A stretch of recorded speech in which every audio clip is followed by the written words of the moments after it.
this panel is fundamentally about NFTs and community. When I got involved in the NFT space, started really learning about them, I didn't get it. I wasn't going to make it at first.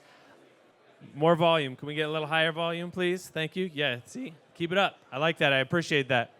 But once I actually started participating, I got NFTs, I joined Discords, I started meeting people and learning projects, I realized community is this fundamental part of this technology. So we wanted to have a panel about that. Can you hear in back? Still low, we need higher. Good crowd. One of the things I noticed, again, just to repeat, was that community is fundamental, and the diversity of community in this space is actually really fascinating. In the front row alone, we've got entrepreneurs, we've got professors, we've got musicians, we've got artists, we've got everybody like spanning the spectrum. It's been really fascinating to watch and be a part of. So let's have a panel. Let's talk about community, what that brings to projects. Before we get into the meat for our panelists, I want you guys to go ahead and get started. We're saving the seat right next to me for Merlin. He's running late, so he'll come in. First, one word. Describe your community in one word. Adam from Untamed Elephants. Charitable. Charitable? Fantastic. Krystall, one word. Superheroes. Superheroes. Adam from EtherCards. Supportive. Supportive. Adam, let's start EtherCards Adams. We have two Adams. I'll make sure to distinguish. Why supportive? Reflect a little bit. What's your community about? Yeah, so the community is very, very engaged with the EtherCards projects and any projects that EtherCards becomes involved in. It's really, really amazing that they jumped on early with the pre-sale with the project earlier this year, and every project that EtherCards works on and launches with a partner receives an incredible amount of support, both with purchasing and collecting the projects, but also in non-monetary ways, just getting the word out and being supportive through Discord and through Twitter and information sharing and educating potential members of those other communities. Awesome. Krystall, superheroes, was that your word? Yeah. All right, why superheroes? Reflect. What is your community about?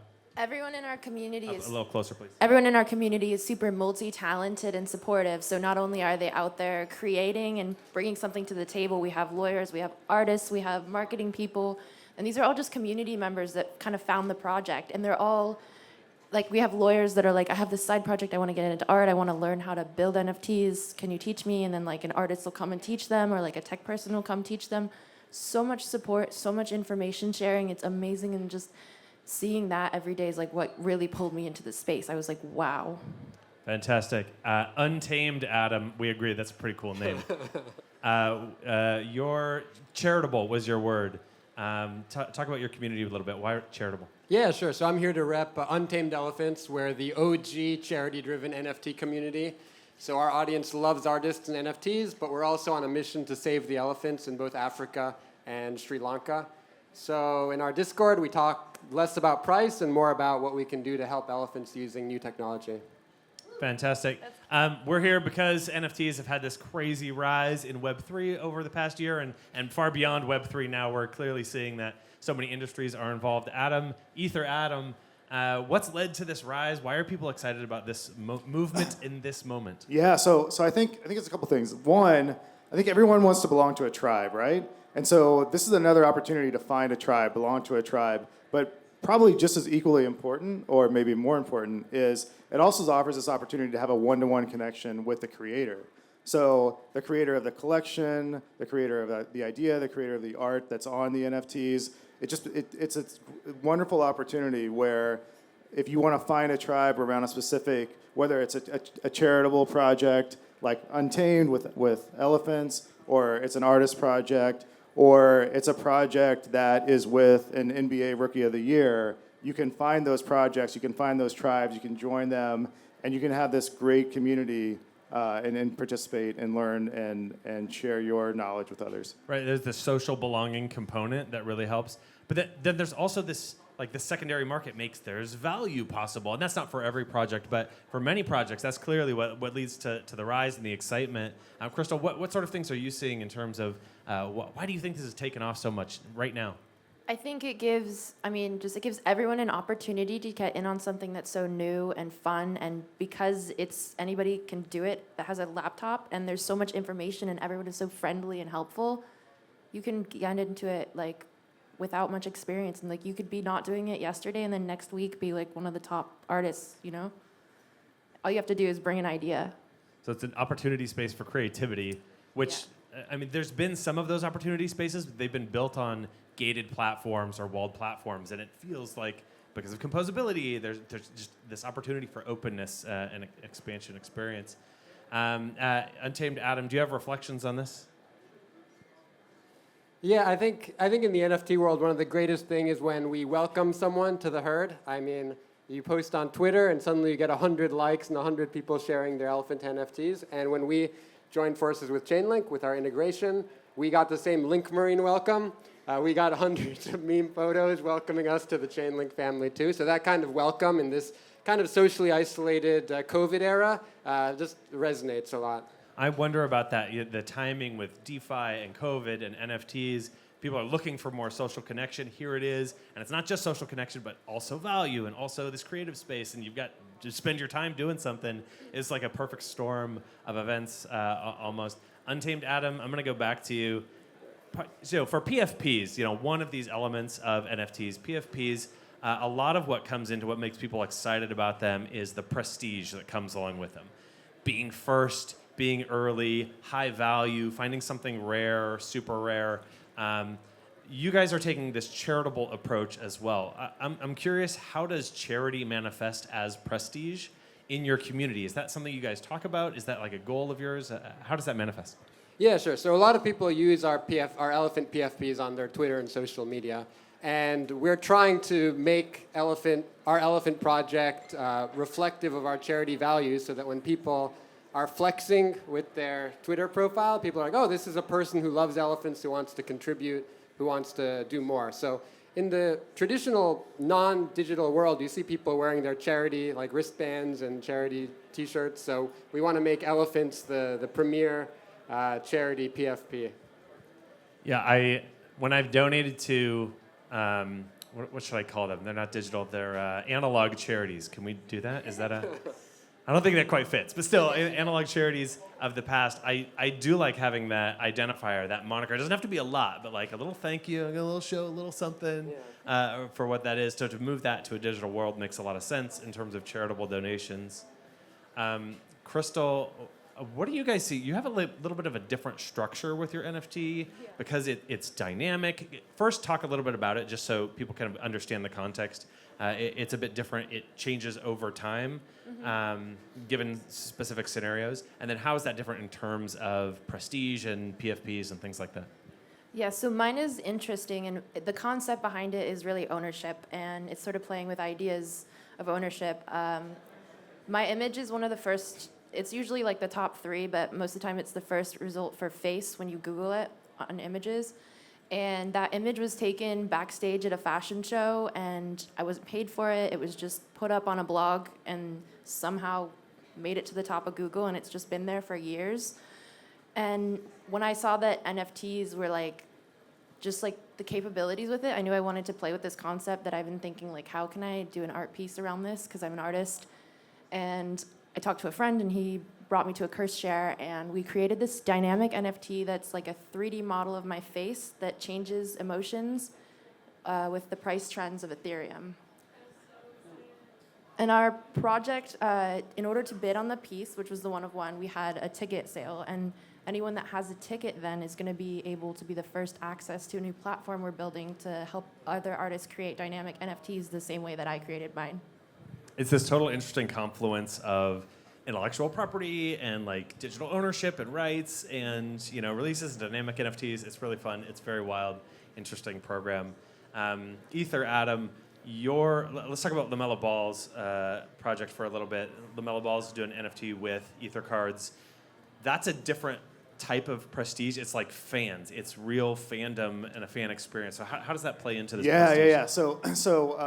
So this is a really fun project that EtherCards worked on. So LaMelo Ball was the NBA Rookie of the Year last year. We started working with his team before the NBA Rookie of the Year award was announced. And so we set it up in a way where if LaMelo won the Rookie of the Year award, then the NFTs would change dynamically based on winning the award. So that was the first thing. So by doing that, the strategy behind that was, again, like to offer the community an opportunity to have continuous engagement with LaMelo. So whether you're a collector or a basketball fan of LaMelo, you were invested in interacting with the NFT and interacting with LaMelo's career, basically. And we tried to take it a little bit farther for the next iteration, and we thought about, all right, well, how can LaMelo's career be put on the blockchain, right? So what we did was, working with Chainlink, we now have LaMelo's stats from all of his games are now on the back of his NFT. So his NFT are two sides. The front side is this really great design with this really talented, very talented artist. And then on the back side are his stats. So the owners of these NFTs will have a historical record of LaMelo's performance starting this year. His first game was October 20th. So from October 20th this year forward, all of his stats will be on the NFT, provided by the Chainlink and the Oracle. But by doing that, that creates this continuous engagement. And then to take it a step further, LaMelo and his team are building in drops of tickets and merchandise and digital, both digital airdrops and physical redemptions. So it creates this continuous engagement opportunity for fans and collectors. And I think, that speaks to this opportunity to create, this microeconomy around fandom, right? Because now you can continuously engage with your fans if you're someone like LaMelo. Or back to my original point, if you are a collector or a fan, you have this opportunity to have a one-to-one relationship with the creator. And in this case, it's LaMelo. And you can do that by owning the NFT, which, to your point, also has this secondary market value attached to it. So we were talking a little bit. We started chatting about this and then stopped because I was like, I want to talk about this during the panel. Is because I heard about another artist who's doing a fan connection drops. I just talked to them today, and drops to their fans. You buy an NFT, you get special access to all sorts of interesting things. And we were reflecting, this is essentially creating a new industry, a community manager as a fan experience. Because these airdrops, I mean, they're NFTs. They last for as long as the blockchain lasts. So it's building this brand for a super long term, building a relationship with a set of fans for the lifetime of the person and longer, their estate, which is like this miniature cottage industry now that has not only, that's existed before, but it has not been democratized like this before. And that's really, really fascinating to think about these, small teams that are going to end up running stuff for, well-known people and brands and intellectual properties for a very long time. Yeah, it's a big opportunity, and additionally, it's great. It's great for the creator or that celebrity or whoever that individual is, because they can own and control the monetization around it. There's no ads being sold on the side of their intellectual property. There's no, unless they want it to be. There's nothing else sold by a third party unless they want it to be. But they're truly owning that relationship and also controlling the monetization. Krystall, did you have a reflection on that? I saw you go for the mic, so I wanted to make sure. No, I didn't. I was just moving it around. Okay, cool. Just checking with you. And another sort of interesting data point there, when there are secondary markets, they benefit primary markets. When there's active community around secondary markets that the primary market may not have a hold of, those always benefit primary markets. It's excitement, it's activity, it's potential, and then that reflects back, not always in direct value, but in indirect value and costs. So from an economic standpoint, it's great for large existing IPs as well. Sorry, I got excited on a tangent there. I told them, I have questions, but I may drift off on them and get excited as well. Adam, do you have ideas about, this is really interesting for a charity too, about, community length and the dedication about, how are you going to have community for a very long term invested in this charity, not just financially invested, but, interested and conceptually. How do you guys plan for that? Yeah, sure. So a lot of NFT projects donate one time to a charity and call it a day. With Untamed Elephants, we're brainstorming with 3 different elephant charities on how can we use the NFT as kind of a membership card to work in their infrastructure. Because the elephant charity world is huge. It's gigantic. And they're throwing events all over the world, and they have a lot of interesting people involved. So how can we tie into what they're doing? And the first thing we're doing is one of our nonprofits is leading an elephant rescue mission in Sri Lanka in February for elephant NFT holders. So they'll be able to come and join us, and the CEO of the nonprofit will be taking us around the country. And we're going to try to subsidize travel. So depending on response and everything, we can't have everyone join, but we'll maybe use Chainlink as the random number generator to pick. So, a topic that I've seen, I haven't actually seen discussion of this. I feel this, so this is dear to me. I love NFT projects. I am one person with a limited amount of time and energy. I don't know how to dedicate my time to NFT projects. And I'm seeing a couple of nods as well. What do we do? Here's a question for the industry. What do we do? We depend on active communities to participate, to be involved. But I got a job, man. I got kids.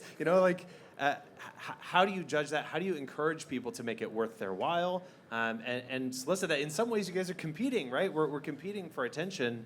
So first of all, how do you approach that, or how projects approach that? We'll just start right to left from audience perspective, Adam. Yeah, sure. So for those of you who don't know, EtherCards has traits that are on chain, utility and functionality traits that are on chain that can be added to new NFT projects that are built, or even existing NFT projects that have already been built.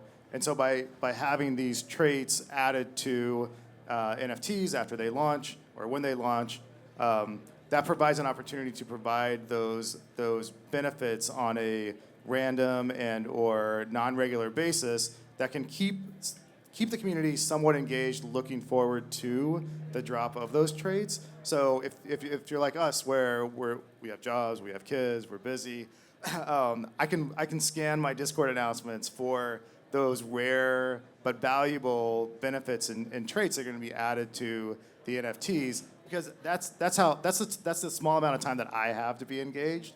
And so we kind of look at it from that layer, and then everything on top of that is just great, right? And everything on top of that generally comes from the community itself around educating and communicating internally.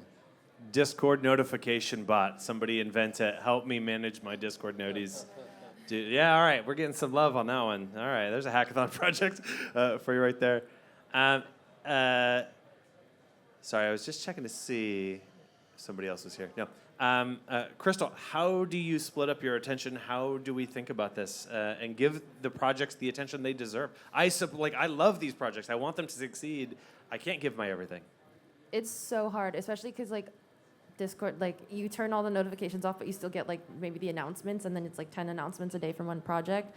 I feel like one thing for me, because it's so much between Twitter and Discord and all the groups, I feel like keeping your project clean and concise and not spamming your community, because these are your people, and if you keep spamming them, they're gonna ignore you at some point. So I think keeping your announcements really concise and not announcing announcements, just saying, here's the thing, here's the information you need. Don't tease them, give them the info, and don't make them jump through hoops. Take care of your people. I want to believe in humans. But spam, that you still get spam emails for a reason, is it works on enough percentage of people that spam is effective enough. It's cost benefit analysis enough. So yeah, I want that so bad. I don't know. I don't know what to do about it. Adam, or go ahead, Krystall. I was just gonna say, I personally, if I'm in a project and it's a week in and I look at the announcements and I thought I was keeping up and then there's 50 that I missed, I'm just okay, this project is not for me. It's hard. It's Adam, so hard. How do you guys approach that? What do people do? You want people to come in, be donors, be helpers, be proud of that, but also participate in other things in the space. So how do you balance that, or how do you encourage your community to balance that? Yeah, we haven't figured it out either. And I'm an NFT investor as well, and I struggle with the same things you guys do. So one thing I'll say is that when building a community, you build it one person at a time. So there's a lot of fly-by-night NFT people who just chase after what's hot. But those guys will all disappear the next hype thing that comes up. But the people who one-on-one you can connect with and build up as a new core community over time. I think that strengthens. So whether it's someone who comes in with a tech support question that you can help them one-on-one with, or just asking someone about who the person is behind their avatar. So yeah. Great. A lot of you may not know exactly how Chainlink relates to all of this. I'm not going to give the whole spiel. Chainlink is infrastructure that helps many NFT and DeFi projects and all sorts of projects get data from off-chain, on-chain. We're kind of the pipes beneath the surface of the street. If you want to learn more, there's plenty of information about that online, or talk to any of us as well. I got Mike up front. He's a Chainlink geek. He knows everything about it, so you can talk to him too. But that's why we're here. That's why we're hosting this event as well. Are any of you thinking about getting into launching an NFT project? Do we have people who are considering that a little bit? Some of the folks, I got some nods, some subtle stuff. So here's a question. Where do these people begin?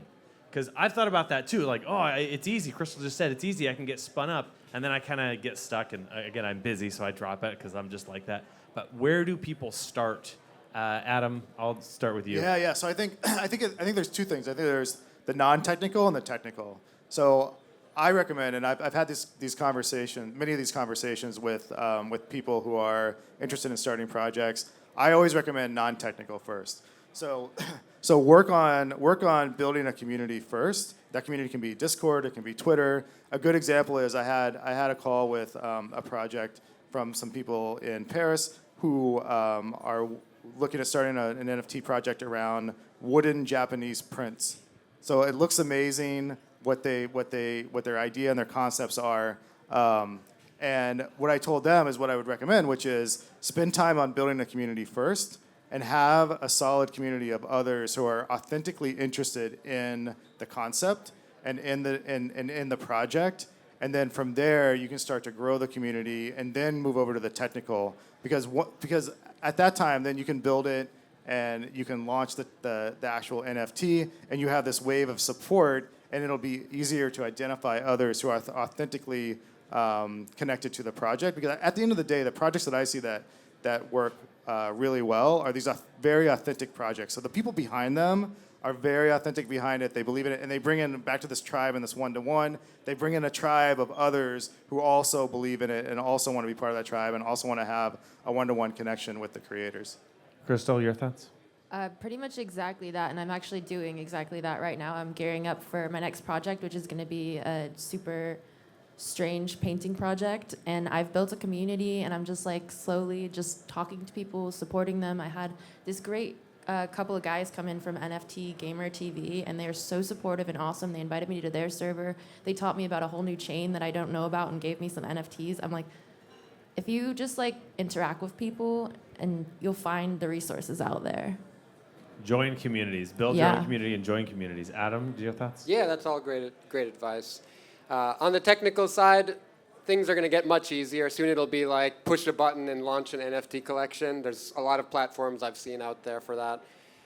On the community side, I'd say to make a project that if there's a bear market, you'll still be passionate about and love and go through. Because the worst thing is to put all your energy into something for a quick payday, and then there's a bear market, and then you have to abandon it. So pick something that no matter what happens to the NFT market, you'll still be passionate about, and you can rally people around and keep pushing through. Great. Here is super practical advice from me. Join NFT projects, join their Discords, see what they do with their community. Pay attention and participate. And you find one that's I don't want to do that. Either it's too much work or I don't like the vibe. Or find one that says, oh man, this is a community that's really valuable. And then just think about it. What are they doing that makes that valuable? And they're going to have community members that contribute in interesting ways. And so it's going to be well, yeah, if I have an amazing community will happen. But you got to think through some of that. Join a bunch, see how they're different. That doesn't mean you have to buy NFTs for everything, but you do need to join communities and see what are these groups talking about, how does it work, what do people care about. There's the practical advice. Join Discord servers, I say. As I say, I get too many Discord notifications. Well, how's that for advice for you there? We're going to wrap this up. Merlin, thoughts? No. Okay. There is Amy. Is it Amy from Metasaurus who's here? She's in back somewhere. She's got bright pink hair. I'm jealous of the colored hair movement. I'm gonna do blue. I'm doing Chainlink blue. Oh, he's coming? Yeah. Oh, yeah. See, we got blue here. Oh, he's coming. He missed it. We're done. Come on, Merlin. He's running late. All right. So I'm gonna. Oh, I'll set Merlin up for this. We'll give him. Make sure you know who he is so you can ask him questions. Merlin is founder, Dr. DMT, founder of Metasaurs. Any roars in the house? He'll be here as well. Very passionate community, a very active Discord. So you can get his input if you're looking to find some communities to join as well. You can join all of these communities as well. Discord servers, Telegrams, all of that. Before we let up though, last night I was hanging out with a guy and he saw someone at the conference he wanted to talk to. And he was like, I don't know what to say. I just want to talk to that guy, but I don't know what to say. So this is an opportunity. Okay? Panelists, what is a question that you want to get? Somebody's going to walk up to you after this and say, what's your favorite color? No, but like a good question. What's a good question? So this is a question. You can ask us up here this question. I sprung this on you guys. Sorry. Surprise. But this is a question that the audience or people around the conference can ask you after this or later as we socialize. What's a question that you want to get?